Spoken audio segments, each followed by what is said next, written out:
तो आज का हमारा टॉपिक बहुत ही ज्यादा इंपॉर्टेंट रहेगा, spherical refracting surfaces. Spherical refracting surfaces, तो बेसिकली दो तरह की स्फेरिकल रिफ्रैक्टिंग सरफेसेस होती है, कॉनकेव होती है और एक कॉन्वेक्स होती है।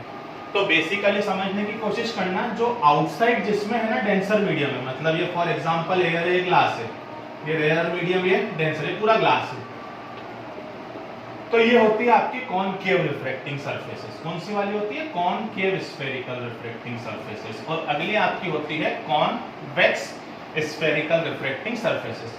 तो उसमें ग्लास होता है इनसाइड। आई होप सो आप इनसाइड और आउटसाइड का मतलब समझ रहे होंगे। ये एयर, ये ग्लास, ये रेयर मीडियम, ये डेंसर मीडियम। यहां से लाइन जाती है प्रिंसिपल एक्सिस, जहां पे काटेगी वो पोल, यहाँ पे अपना centre of curvature, centre of curvature की जो पोल से डिस्टेंस वो रेडियस ऑफ कर्वेचर। ऐसे इसमें आप देखो तो इसमें स्फेरिकल सरफेस किस साइड है? इस साइड। तो यहाँ पर आएगा आपका सेंटर ऑफ कर्वेचर और ये जो डिस्टेंस रहेगी ये रेडियस ऑफ कर्वेचर और ये पोल। अब इसके लिए अपने को फॉर्मूला डिडक्ट करना रहता है। फॉर्मूला डिडक्ट टोटल 6 केस में होता है। पहला केस कॉन्वेक्स में, तो कॉन्वेक्स में इस सरफेसेस के केस में रियल इमेज भी बन सकती है और वर्चुअल इमेज भी बन सकती है। तो पहला केस हम लेते हैं कि रेयरर से डेंसर जाएंगे, रियल इमेज बने। दूसरा केस हम लेंगे रेयरर से डेंसर जाएं, वर्चुअल इमेज बने। फिर उल्टा, डेंसर से रेयरर में जाएं, रियल इमेज बने, और डेंसर से रेयरर में जाएं तो वर्चुअल इमेज बने। यही अगर मैं बात करूं कॉनकेव में, तो कॉनकेव सरफेस में सिर्फ और सिर्फ आपका जो है ना बनते हैं केस, वो बनते हैं वर्चुअल केस। तो इसमें दो ही केस बनेंगे, रेयरर से डेंसर में जाएं तो वर्चुअल और डेंसर से रेयरर में जाएं तो वर्चुअल, क्योंकि केस तो सिर्फ वर्चुअल ही बन सकता है। तो है ना, क्या रहेगा बेटा, 6 केस रहेंगे। 6 केस बहुत बड़े रहते हैं और 6 केस को सॉल्व करने का तरीका एक ही रहता है। इस वीडियो में मैं आपको 2 केस समझाने की कोशिश कर रहा हूँ, बाकी 4 केस के आपको नोट्स दूंगा। अगर आपको उसमें किसी तरह की कोई डाउट आएगा तो अपन उसको उसमें क्लियर करेंगे। तो सबसे पहले जो हमारी जो आता है वो आता है कि कॉन्वेक्स के लिए सॉल्व करेंगे। काय के लिए सॉल्व करेंगे? कॉन्वेक्स। कॉन्वेक्स के लिए कब? जब रियल इमेज बनेगी। कैसी इमेज बनेगी? रियल। और हम जाएंगे रेयरर से डेंसर में। तो कॉन्वेक्स केस के लिए रियल इमेज, और कहां से कहां जाएंगे हम? रेयरर से डेंसर में। प्लीज सुनने की कोशिश करना प्लीज। तो देखिए बेटा, ये इस तरह की रिफ्रैक्टिंग सरफेस है। इस साइड पूरा डेंसर मीडियम है, इस साइड पूरा रेयरर मीडियम है। यहाँ का रिफ्रैक्टिव इंडेक्स n1 मान लिया, यहाँ का रिफ्रैक्टिव इंडेक्स n2 मान लिया। ये हो गया अपना पोल। यहाँ कहीं ऑब्जेक्ट है, यहाँ से लाइट रे आई, यहाँ से सेंटर ऑफ कर्वेचर, किसी भी पॉइंट पे नॉर्मल डालना है तो आप उसको सेंटर ऑफ कर्वेचर से मिला दीजिए। अब बेटा लाइट रे कैसी बेंड करना चाहिए? रेयर मीडियम से डेंसर मीडियम में जा रही तो टूवर्ड्स नॉर्मल। तो ये टूवर्ड्स नॉर्मल में कितनी बेंड होती है उस पर मैटर होता है। फॉर एग्जांपल ये जानी सीधी चाहिए थी, पर टूवर्ड्स नॉर्मल बेंड हो गई, तो बेंड होके इस साइड गिर गई, तो यहाँ क्या बन गई? आपकी इमेज। हमेशा बेटा ये ध्यान रखना अच्छे से प्लीज, ये आपका इंसिडेंट रे का नॉर्मल से एंगल, एंगल ऑफ इंसिडेंस, ये आपका रिफ्रैक्टेड रे का नॉर्मल से angle, angle of refraction. Object का एंगल हमेशा अल्फा लेंगे, इमेज का एंगल हमेशा बीटा लेंगे, और सेंटर ऑफ कर्वेचर का एंगल गामा लेंगे। यहाँ पर इसके ऊपर अगर तुम परपेंडिकुलर डाल ले एम, तो थोड़ा टाइम पहले भी आपको बताया था कि ये एम पी के इतना पास होता है कि सीएम लिखो कि सीपी लिखो एक ही बात है, ओएम लिखो ओपी लिखो एक ही बात है, आईएम लिखो आईपी लिखो एक ही बात है। और एक चीज आपको बहुत अच्छे से ध्यान देनी चाहिए कि जब भी एंगल बहुत छोटे होते हैं, ये मैं पुराने वीडियो में भी ले चुका हूँ, तो साइन थीटा और टेन थीटा दोनों थीटा के बराबर होते हैं। एक्चुअली ये केस अपन बनाते हैं ऐसा, बाकी एंगल एक्चुअली में बहुत ज्यादा ही छोटे छोटे होते हैं। तो प्लीज समझने की कोशिश कीजिएगा, जहां दिक्कत आए वहीं पूछते रहिएगा। सबसे पहली चीज आप लोगों ने पढ़ा, रिफ्रैक्टिव इंडेक्स का फॉर्मूला क्या होता है? Sine i by sine r. Second medium में जा रहे हैं हम, फर्स्ट के रिस्पेक्ट में, तो जाएगा सेकंड का रिफ्रैक्टिव इंडेक्स अपॉन फर्स्ट का refractive index equal to i upon r. ये आई अपॉन आर क्यों लिखा? क्योंकि एंगल कैसे बहुत ही ज्यादा छोटे। तो n1 आई काय के इक्वल हो जाता है n2 r के। इक्वेशन 1 देके भूल जाओ और i और r की वैल्यू निकालो। 6 केस करना है, 6 केस में i और r की वैल्यू निकलेगी, है ना, एक्सटीरियर एंगल थ्योरम से। कौन सी थ्योरम से निकलेगी? एक्सटीरियर एंगल थ्योरम से। जब आप बहुत छोटे थे तो आपने बचपन में पढ़ा होगा कि किसी भी ट्रायंगल का जो बाहर वाला एंगल रहता है वो बचे हुए दोनों इंटीरियर के सम के बराबर होता है।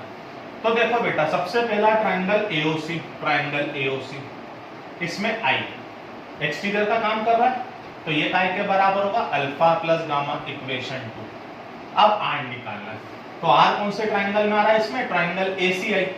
तो इसमें आप देखो तो एक्सटीरियर एंगल का कौन कौन कर रहा है, गामा। तो गामा काय के बराबर होगा आर प्लस बीटा, तो आर की वैल्यू आ जाएगी gamma minus beta. Equation third, put equation second and third in equation one.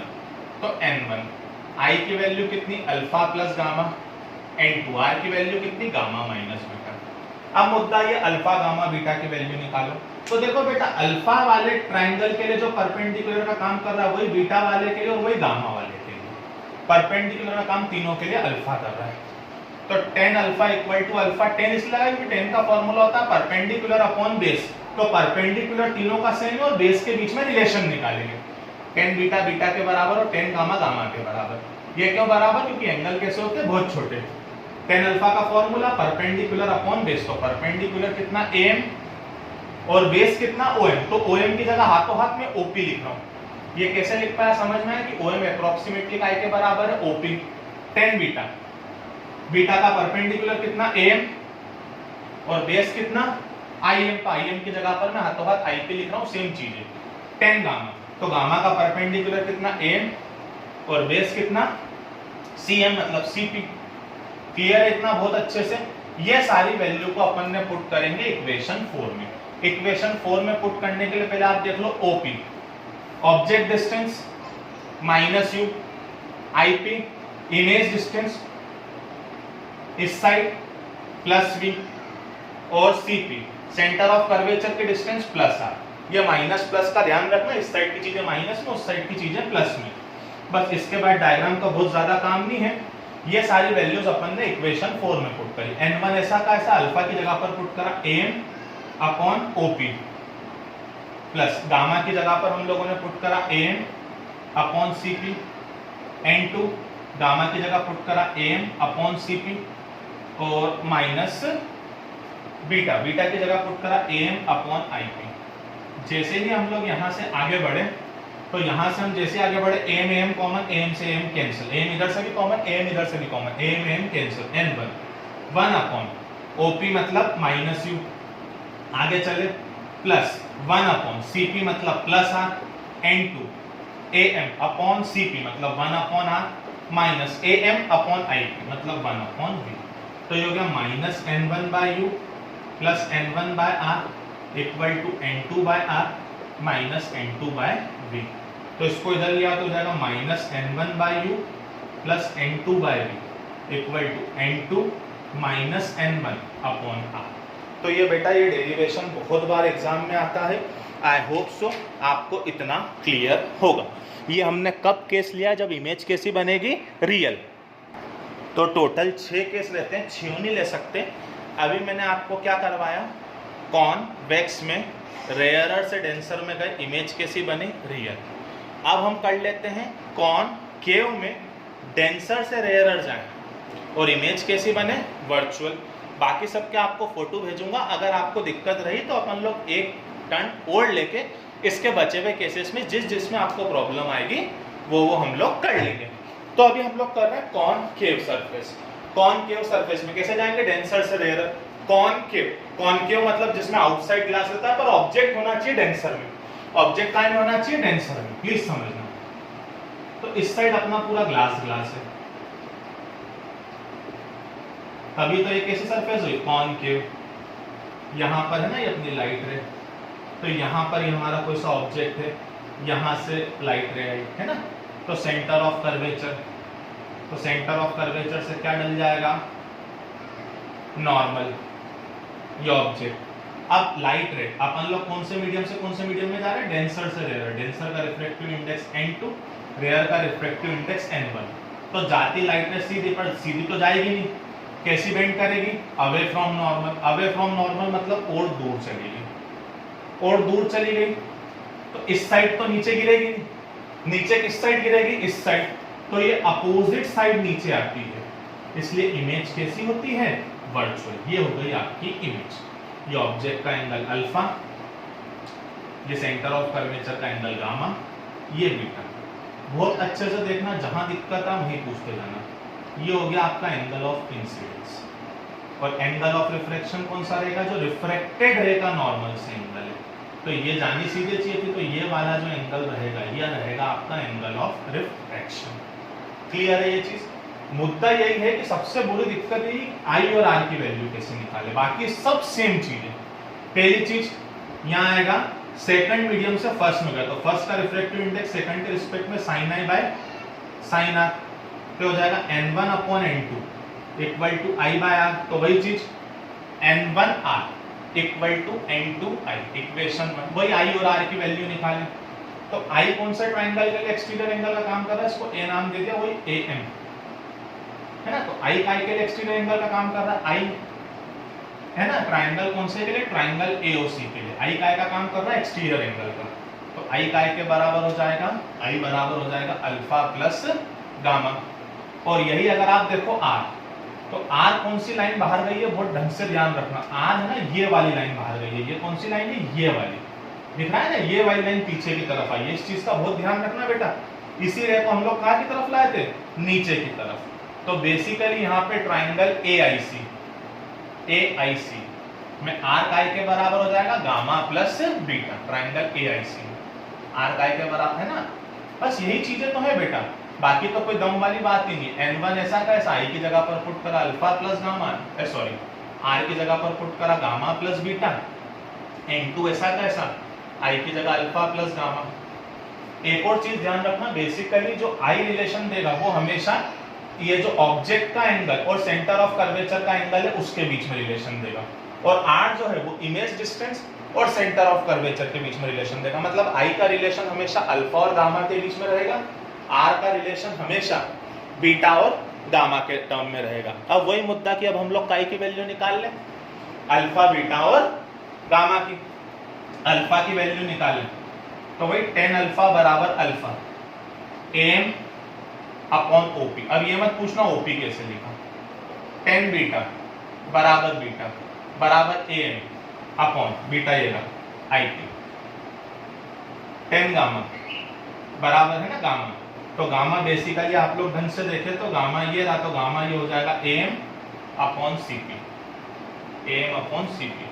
तो OP मतलब हो गया अपना माइनस u, IP मतलब ये हो गया हमारा माइनस v, और CP ये हमारा हो गया पॉजिटिव r।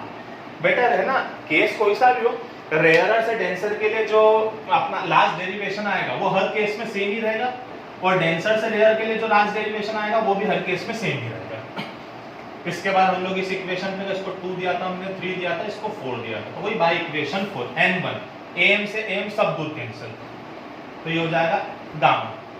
गामा मतलब वही 1 अपॉन CP, am लिखना एक स्टेप बढ़ा लेना, प्लस बीटा मतलब 1 upon IP, n2 alpha, alpha मतलब a1 upon OP plus gamma मतलब 1 अपॉन CP।